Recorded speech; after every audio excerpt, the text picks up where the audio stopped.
Hello students. तो इससे पहले के क्लासेस में हमने देखा कुछ बेसिक जो पैरामीटर्स है जो हमें यूज टू होना चाहिए in order to understand the basics of the power system और extra high voltage transmission system. तो इसमें हमने कुछ बेसिक पैरामीटर्स देखे थे, लाइक हमने देखे थे लाइन रेजिस्टेंस क्या होता है, एक इंट्रोडक्शन किया था, inductance of a straight conductor, inductance of a single phase line, एक सिंगल फेज लाइन में जो कि कंस्टिट्यूट करता है with A live and a neutral wire. एक सिंगल फेज सप्लाई में बस दो वायर हमारे पास होते हैं and the first one is called live wire, the second one is called neutral wire. तो ये हमने देखा था। एंड आफ्टर दैट हमने देखा था inductance of a three phase line with symmetrical spacing. इसका मतलब कि थ्री फेज सप्लाई जो हमारा होगा it consists of R Y and B. ये तीन अलग अलग इसमें फेजेस होते हैं और इन फेजेस के बीच में जो कंडक्टर्स हमने रखा है तो इनके बीच में जो डिस्टेंस होगा उस पर ये डिपेंड करता है कि जो हमारा कॉन्फ़िगरेशन है इट इज़ सिमेट्रिकल स्पेसिंग और एसिमेट्रिकल स्पेसिंग। सिमेट्रिकल स्पेसिंग में क्या होता था, the distance between R and B, the distance between R and Y and the distance between B and Y, ये तीनों डिस्टेंस क्या होंगे, सेम होंगे। तो इसको हम लोग बोलते थे that will be called symmetrical spacing. तो थ्री फेज लाइन जहाँ पे एक जैसा डिस्टेंस है between the different conductors that will be called symmetrical spacing, और उसमें जो इंडक्टेंस की वैल्यू होगी that will be different to a asymmetrical spacing. अब एसिमेट्रिकल स्पेसिंग में क्या होता था कि we had three different phases R Y and B, ये तीन अलग अलग हमारे पास फेजेस होते थे। मे बी दोनों के बीच में डिस्टेंस अगर हम लोग मान के चले the distance between the two phases are same, मतलब ये डिस्टेंस और ये डिस्टेंस सेम है, देन अगर इस डिस्टेंस की बात करें तो ये डिस्टेंस क्या होगा, just double of the this distance. इसका मतलब अगर ये d डिस्टेंस है then this distance will be 2d। तो ये बेसिक हमने डिस्कशन की थी। इसके बाद हमने देखा था कि ये जो डिस्टेंस है it effects overall inductance of the system. जो हमने ट्रांसमिशन सिस्टम डेवलप किया है उसमें इस डिस्टेंस का बहुत बड़ा इन्फ्लुएंस होता है in terms of magnetic field, क्योंकि जब भी कहीं पे करंट फ्लो कर रहा है किसी भी कंडक्टर में then this current is associated with some kind of magnetic field around it. इसके अराउंड क्या होगा, मैग्नेटिक फील्ड बनता है। तो जो मैग्नेटिक फील्ड की स्ट्रेंथ होती है it is inversely proportional to the square of distance. इसका मतलब सिंपल टर्म्स में समझे तो मैग्नेटिक फील्ड जो स्पेस में बन रहा है this will be different in strength then the magnetic field which is closer to the conductor. मतलब जो कंडक्टर के क्लोजर पॉइंट होगा वहाँ पे मैग्नेटिक फील्ड ज़्यादा होगा स्ट्रेंथ उसका as compare to the magnetic field that has been developed at a distance which is at greater distance from the initial point. मतलब इस पॉइंट से इस पॉइंट की डिस्टेंस ज़्यादा होगी तो यहाँ पे मैग्नेटिक फील्ड क्या होगा, कम बनेगा। तो depending upon the strength of the magnetic field we can again associate it with the inductance. Inductance basically magnetic field के कारण बनता था एंड मैग्नेटिक फील्ड अगर कम हो रहा है देन उसका असर जो होगा वो इंडक्टेंस पे भी होगा। तो ये हमने सारी चीज़ें देखी थी। फिर transposed line, composite conductors, bundled conductors, ये सारी चीज़ें हम लोगों को आगे पढ़नी है। For the sake of introduction हमने देखा था कि एक बेसिक जो हमारा कंडक्टर होता है that is used in a transmission line, may be it can be extra high voltage transmission और सिर्फ हाई वोल्टेज ट्रांसमिशन के लिए जो हम लोग कंडक्टर्स का यूज करते हैं द बेसिक स्ट्रक्चर और cross sectional view of that conductor is similar to this one. तो ये एक टिपिकल हमारा कंडक्टर का क्रॉस सेक्शन था, इट इज़ कॉल्ड ACSR। अब इसका फुल फॉर्म हम लोग देखेंगे डिटेल में, इसमें टर्म्स जो आ रहे हैं वो क्या कहलाते हैं वो हम लोग आगे इन आवर लेक्चर्स हम लोग देखेंगे। But for the time being हमने देखा था कि सेंटर में क्या होता है, the conductor comprises of steel. Steel का हम लोग क्या करते हैं, सेंटर पे पार्ट रखते हैं। तो ये क्या करता है, स्टील का काम क्या होता है कि it gives a mechanical strength to the conductor. क्योंकि हमें पता है एल्यूमिनियम खुद में एक सॉफ्ट मेटल है, बहुत ज़्यादा इसमें एक टेंसाइल स्ट्रेंथ, मैकेनिकल स्ट्रेंथ जो खुद का नहीं होता है। तो फॉर द पर्पस कि ये अपना वेट उठा पाए जब भी इसको ट्रांसमिशन सिस्टम में हम लोग कनेक्ट करते हैं देन बहुत ही लंबे डिस्टेंस पे हमको कंडक्टर्स को ऐसे हैंग करना होता है। तो ये वेट बहुत ज़्यादा हो जाता है और इसमें विंड का इफेक्ट होगा, टेम्परेचर का इफेक्ट होगा। तो इस कारण से अगर उसमें मैकेनिकल स्ट्रेंथ जितना एनफ वहाँ पे रिक्वायर्ड है, अगर वो नहीं होता है तो ये क्या होगा, धीरे धीरे लैग करता जाएगा एंड एट ए पॉइंट क्या हो सकता है, ये ब्रेक भी कर सकता है, इसमें ब्रेक डाउन हो सकता है, मैकेनिकल ब्रेक डाउन। तो इस ब्रेक डाउन को रोकने के लिए हम लोग क्या करते हैं, we provide steel at the centre of the conductor. तो ये स्टील का खुद का जो रेजिस्टेंस होता है, तो it is not ideal for transmission. इसमें कंडक्टर जो है ये यूज किया हमने, इसका रेजिस्टेंस हाई होगा, तो ये कंडक्शन के लिए आइडियल नहीं होता है। बट ये क्या प्रोवाइड करता है, it provides an additional mechanical strength to the whole conductor. तो ये बेसिक चीज़ें हमने डिस्कस की थी। तो आज का जो हमारा टॉपिक होगा डिस्कशन का, वो होगा लाइन रेजिस्टेंस। तो ये हमने इनिशिएट किया था इन द प्रीवियस लेक्चर कि ये हमारा एक पैरामीटर है, इंपॉर्टेंट पैरामीटर है, that we have to study under the power system, transmission line, extra high voltage. इसमें सारे टॉपिक्स में हमारा ये पॉइंट बहुत ही इंपॉर्टेंट होगा। हमें पता है कि फॉर एनी इंसुलेटर और for any conductor there is always some resistance associated with it. अब बेसिक से अगर हम लोग समझें तो रेजिस्टेंस होता क्या है, रेजिस्टेंस इज एनीथिंग जो कि किसी चीज़ को अपोज करे। तो लिटरल मीनिंग इन इंग्लिश क्या होता है कि रजिस्ट करे, वो अपोज करे। और अगर हम लोग इलेक्ट्रिकल सिस्टम में रेजिस्टेंस की बात कर रहे हैं, then we are essentially talking about the resistance that is offered to the flow of current. किसी भी सिस्टम में अगर करंट फ्लो कर रहा है, देन इस करंट को जो अपोजिशन मिलेगा, इसी को हम लोग क्या बोलते हैं, रेजिस्टेंस बोलते हैं। तो इन एनी कंडक्टर क्या होता है, practical conductor, there is some internal resistance associated with that conductor. तो अगर हमें पता है कि इसमें एक अपना इंटरनल रेजिस्टेंस होगा, तो इसका मतलब क्या हुआ कि जब भी हम लोग पोटेंशियल डिफरेंस क्रिएट करेंगे इन एनी कंडक्टर, करंट फ्लो करने का बेसिक रीज़न यही होता है कि हम इसमें क्या करते हैं, पोटेंशियल डिफरेंस मतलब वोल्टेज ग्रेडियंट या फिर वोल्टेज डिफरेंस क्रिएट करते हैं point A to point B. दो पॉइंट के बीच में हम लोग वोल्टेज डिफरेंस क्रिएट करते हैं। इस वोल्टेज डिफरेंस को न्यूट्रलाइज करने के लिए क्या होता है, फ्लो ऑफ चार्ज होता है। अगर उसमें कंडक्टर में फ्री चार्जेस अवेलेबल हैं जो कि फ्लो कर सकते हैं from one point to one another point, तो क्या होता है बेसिकली, जैसे कि वाटर फ्लो करता है इन ए पाइप, वैसे ही क्या करेगा, जो हमारे चार्ज पार्टिकल्स हैं वो भी फ्लो करेंगे इनसाइड द कंडक्टर। अब इसका मतलब ये हुआ कि जैसे इन केस ऑफ पाइप, अगर पाइप की बात करें, एक साइड में हमारा प्रेशर ज़्यादा है, मतलब यहाँ पे प्रेशर P1 जो हमारा है वो ज़्यादा है, और pressure P2 in the second side ये क्या है, कम है।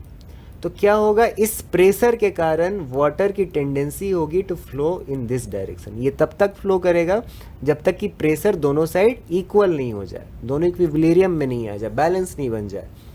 सिमिलरली हम लोग क्या करते हैं, कंडक्टर में भी पोटेंशियल डिफरेंस क्रिएट करते हैं। दैट मीन्स कि voltage in this side is greater end voltage in this side is lower. इसका मतलब इस साइड में हमने क्या किया है, वोल्टेज कम रखा है।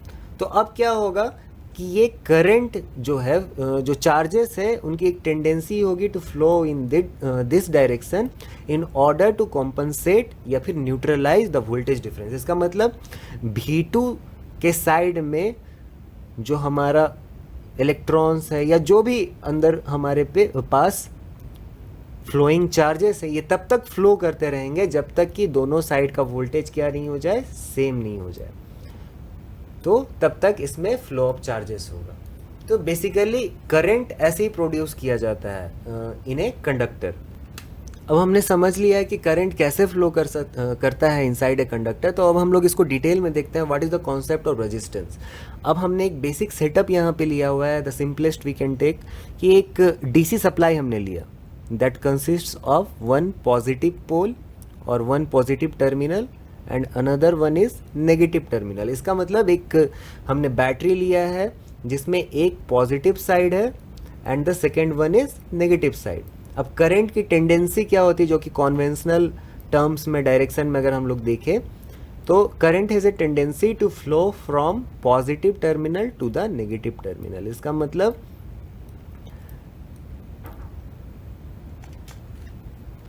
इसका मतलब क्या होगा कि करंट जो होंगे, इसमें चार्जेस जो होंगे, उनकी टेंडेंसी होगी कि ये जो नेगेटिव पार्ट है इसको भी ये क्या करे, तो अब कॉन्वेंशनल तरीके से इसको समझें तो हम लोगों को ये समझ में आ रहा है कि ये न्यूट्रलाइज करना चाहता है द वोल्टेज डिफरेंस। अगर हम लोग ये एज ए सेल बैटरी की अगर बात करें तो ये करंट तब तक फ्लो होगा जब तक कि ये दोनों साइड के पोटेंशियल्स क्या हो, सेम नहीं हो जाए। बट कॉन्वेंशनल तरीके से अगर हम लोग देखें तो flow of a positive charge should be there, लेकिन पॉजिटिव चार्ज का फ्लो नहीं होता है इनसाइड द कंडक्टर। हमारे पास जो इजीली अवेलेबल है in the conductor are electrons. Electron का ही हमारे पास अवेलेबिलिटी होता है inside a conductor generally. So जो कॉन्वेंशनल हमारा डायरेक्शन है करंट के, उसके अपोजिट डायरेक्शन में क्या होगा, इलेक्ट्रॉन फ्लो करेंगे। इलेक्ट्रॉन अपोजिट डायरेक्शन में इसलिए फ्लो करते हैं क्योंकि इनमें एक नेगेटिव चार्ज होता है। नेगेटिव चार्ज का मतलब ये हुआ कि जिस डायरेक्शन में पॉजिटिव करंट को फ्लो करना चाहिए था, जस्ट उसके अपोजिट डायरेक्शन में क्या होगा, नेगेटिव करंट फ्लो करेगा। तो ये हमारा बेसिकली यही होता है किसी भी कंडक्टर के अंदर। तो अब रेजिस्टेंस की अगर हम लोग बात कर रहे हैं तो resistance is the opposition that is faced by these electrons. अब इन इलेक्ट्रॉन्स को क्या होगा, while they are flowing from one point to another inside the conductor, तो क्या होगा, इनको एक बेसिक अपोजिशन फेस करना होगा। ड्यू टू क्या होगा, क्रिस्टल के अंदर एटम्स हैं, तो इन एटम्स में अपना एक वाइब्रेशन होगा, एक थर्मल एनर्जी होगा। तो ये डायरेक्टली इलेक्ट्रॉन्स जो होते हैं ये ऐसे फ्लो नहीं कर सकते हैं inside like a straight line. जैसे कि पाइप में हमारा वाटर फ्लो करता है वैसे ये फ्लो नहीं कर सकते हैं। ये क्या करेंगे, कोलाइड करेंगे इन द वे। हो सकता है ये यहाँ पे टकराएं, फिर कुछ डायरेक्शन, कुछ देर तक यहाँ पे इस डायरेक्शन में फ्लो करे, फिर ऐसे फ्लो करे, फिर ऐसे फ्लो करे। तो एक जिगजैग पाथ में इनका फ्लो होता है। तो इसी को हम लोग ड्रिफ्ट वेलोसिटी भी बोलते हैं, जो कि अभी बहुत डिटेल में इस सब्जेक्ट में हमें पढ़ने की ज़रूरत नहीं है। बट ओवरऑल हमें पता चल गया कि what is the cause of resistance, resistance का कॉज क्या है। तो अब आगे बढ़ते हैं। तो ये रेजिस्टेंस हमें समझ में आ गया कि there is always some resistance associated with एक कंडक्टर। एक कंडक्टर में हमेशा एक खुद का रेजिस्टेंस होगा। तो उसमें कुछ बेसिक टर्म्स हैं। जब हम लोग ट्रांसमिशन लाइन की बात कर रहे हैं, जब हम लोग एक्स्ट्रा हाई वोल्टेज ट्रांसमिशन की भी बात कर रहे हैं, तो वहाँ पे भी क्या होगा, रेजिस्टेंस होगा कंडक्टर्स में, जो कि ट्रांसमिशन लाइन में हमने यूज किया है। तो बेसिक जो हर रेजिस्टेंस के साथ पैरामीटर्स कनेक्टेड होते हैं उनको आज हम लोग डिस्कस करते हैं इन डिटेल। तो सबसे पहली चीज़ जो हमें पता है दैट इज़ जो रेजिस्टेंस होता है दैट इज़ डिपेंडेंट अपॉन, यहाँ पे ये अच्छे से विजिबल नहीं है तो we will look upon this, फिर से इसे हम लोग लिख लेते हैं कि जो भी रेजिस्टेंस होता है in any conductor is given by rho L by A. तो यहाँ पे क्या है, रेजिस्टेंस जो हमारा है it is directly proportional to the length of the conductor. इसका मतलब अगर इस लेंथ का हमने एक कंडक्टर माना है, देन क्या होगा, इतने लेंथ तक उसको रेजिस्टेंस मिलेगा। कोई भी अगर चार्ज पार्टिकल है ये फ्लो करना चाहता है क्रॉस द कंडक्टर, तो इसको इस लेंथ तक रेजिस्टेंस मिलेगा, इस लेंथ तक अपोजिशन मिलेगा। तो जितना ज़्यादा लेंथ होगा that will add to the resistance, क्योंकि इसको अब ज़्यादा दूरी तक क्या हो रहा है, अपोजिशन मिल रहा है। तो यहाँ से क्लियरली ये विजिबल है that the resistance is directly proportional to the length. जितना ज़्यादा लेंथ होगा उतना ज़्यादा रेजिस्टेंस होगा of the conductor. Second thing है यहाँ पे A stands for cross sectional area. किसी भी कंडक्टर का जो डायमीटर होगा बेसिकली ये इसका विड्थ दिखाता है कि हाउ मच, कितना हमारा जो कंडक्टर है वो थिक हमने कंसिडर किया है।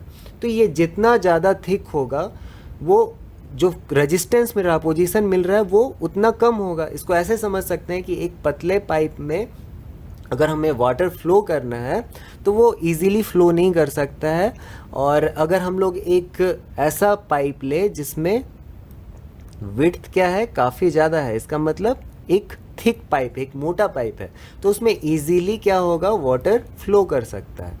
तो क्रॉस सेक्शनल एरिया जितना ज़्यादा होगा उतना इजीली करंट फ्लो कर सकता है। अब इजीली करंट फ्लो कर सकता है इसका मतलब क्या होगा, रेजिस्टेंस कम होगा। तो रेजिस्टेंस अगर कम हो रहा है तो क्या हम लोग बोल सकते हैं, the resistance is inversely proportional to the cross sectional area of the conductor. तो ये दो चीज़ें हमें समझ में आई। तो ये अब इसमें क्या करते हैं कि स्पेसिफिक यहाँ पे हम लोग कांस्टेंट लाते हैं ये कांस्टेंट क्या होता है, it is related to the conductor we are using. इसका मतलब ये कहलाता है रजिस्टिविटी है। ये रजिस्टिविटी क्या दिखाता है कि एक मटेरियल का खुद का कैसा नेचर होगा। इसको हम लोग और डिटेल में देखेंगे दूसरे सब्जेक्ट में, बट फॉर द टाइम हर एक जो हमारा कंडक्टर होता है, एक मटेरियल होता है, उसका कुछ स्पेसिफिक ये वैल्यू होती है जो कि चेंज नहीं करती है। If we are keeping the temperature and the pressure same, अगर हम लोग टेम्परेचर और प्रेशर सेम रखते हैं तो ये रजिस्टिविटी क्या होगी, कांस्टेंट होगी। तो these are some basic things which are related to the line resistance of a transmission line. और जैसे जैसे हम लोग इसमें आगे बढ़ते हैं तो थोड़ा और इसको डिस्कस करते हैं। फॉर द टाइम बिंग हमें ये समझ में आया कि there will be always some resistance that is associated with a transmission line. इसी को हम लोग क्या बोलेंगे, लाइन ट्रांसमिशन लाइन रेजिस्टेंस बोलेंगे, that is called line resistance.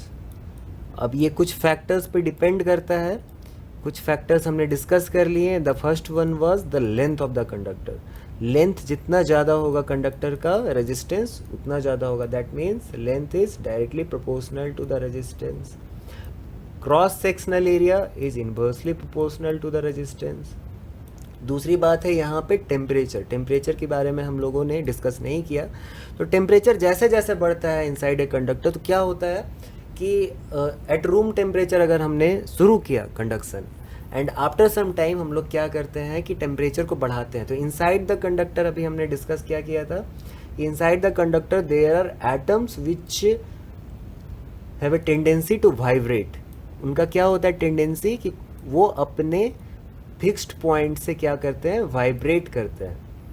उनमें एक थर्मल ऑक्सीलेशंस होता है। तो यहाँ पे अगर हम लोग एटम्स मॉलिक्यूल्स को कंसीडर करें तो ये क्या होगा, ऑक्सीलेट करते होंगे अबाउट देयर मीन पोजीशन। अपने मीन पोजीशन के अराउंड वो क्या करेंगे, ऑक्सीलेट करेंगे। तो इन ऑक्सीलेशंस को जैसे ही हम लोग टेम्परेचर बढ़ाते हैं तो टेम्परेचर बेसिकली इन्हीं ऑक्सीलेशंस को डिफाइन करता है। टेम्परेचर कुछ और नहीं है, temperature is the oscillation that is associated with the molecule और the atom of the conductor. तो टेम्परेचर बढ़ा रहे हैं तो एसेंशियली क्या हो रहा है, हमारा जो ऑक्सीलेशन है वो भी बढ़ रहा है। अब ऑक्सीलेशन अगर बढ़ता है तो फ्लो ऑफ चार्ज को अब ज़्यादा रेजिस्टेंस फेस करना होगा। क्यों फेस करना होगा, क्योंकि जो अब ये इजीली स्ट्रेट लाइन में फ्लो कर सकता था, अब क्या होगा इसमें, क्योंकि ऑक्सीलेशंस ज़्यादा हैं तो उस फ्लो को अब ज़्यादा मॉलिक्यूल्स जो हैं, एटम्स जो हैं, उसको ऑब्स्ट्रक्ट करेंगे, उसके पाथ में ज़्यादा आएंगे। क्योंकि ये टेम्परेचर बढ़ गया है, अब ये ज़्यादा इनकी टेंडेंसी होगी कि इस पाथ के क्रॉस ये ऑक्सीलेट करे, वाइब्रेट करे। तो ये क्या होता है, टेम्परेचर रेज करने पे भी हमारा रेजिस्टेंस क्या होता है, बढ़ जाता है। तो ये तीन मेन फैक्टर्स हैं जिस पे डिपेंड करता है हमारा लाइन रेजिस्टेंस का वैल्यू क्या होगा। तो ये हमारा इंट्रोडक्शन था to the line resistance in a transmission line. और जैसे जैसे हम लोग आगे बढ़ेंगे इसमें भी कुछ टर्म्स हैं जो आगे हम लोग डिस्कस करेंगे। फॉर द टाइम अभी ये लेक्चर हम लोग यहीं पे ख़त्म करते हैं। Thank you.